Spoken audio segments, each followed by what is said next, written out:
जीवन में विनम्रता यानी हम्बल रहना क्यों जरूरी है, ये कहानी हमें उसी की सीख देती है। गंगा जी के किनारे एक महात्मा रहा करते थे। उनकी दिनचर्या थी प्रातःकाल गंगा जी में स्नान करना और गंगा के घाट के किनारे ध्यान में लीन हो जाना। गंगा के घाट के किनारे के उस पार एक युवक भी था। उसकी दिनचर्या भी यही थी। वो भी गंगा जी में स्नान करता था और ध्यान में लीन हो जाता था। जो ये महात्मा जी थे, ये इस युवक को काफी टाइम से देख रहे थे, यानी ऑब्जर्व कर रहे थे। वो ये देखते थे ये लड़का ओम नमः शिवाय का मंत्र काफी कम बार जाप करता है और ध्यान में लीन हो जाता है। महात्मा जी ने सोचा, क्यों नहीं मैं इस युवक को ज्ञान के मार्ग की ओर ले जाऊं और इसे बताऊं ओम नमः शिवाय के मंत्र का महत्व, और इसे बोलूं कि इसे मंत्र का जाप 108 बार करना चाहिए, क्योंकि सनातन धर्म में 108 का एक अपना स्थान है। जैसे कि 12 राशियां हैं और 9 ग्रह हैं। 12 का मल्टीप्लाई जब 9 में करते हैं तो आता है 108।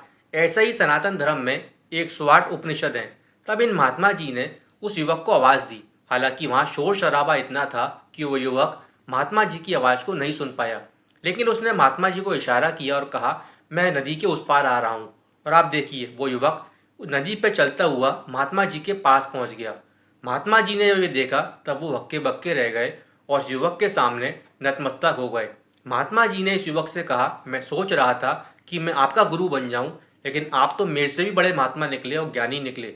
तब उस युवक ने महात्मा जी से कहा कि ज्ञान का बोझ सबको हो सकता है, लेकिन ज्ञान का घमंड किसी को भी नहीं करना चाहिए। इस कहानी का सार यही है कि जीवन में हम्बल रहें यानी विनम्र रहें और ज्ञान का घमंड ना करें, क्योंकि शेर को सवा शेर जीवन में कभी न कभी मिलता ही है। मैं आशा करता हूँ वीडियो आपको अच्छा लगा होगा। इस वीडियो को देखने के लिए आप सभी लोगों का धन्यवाद।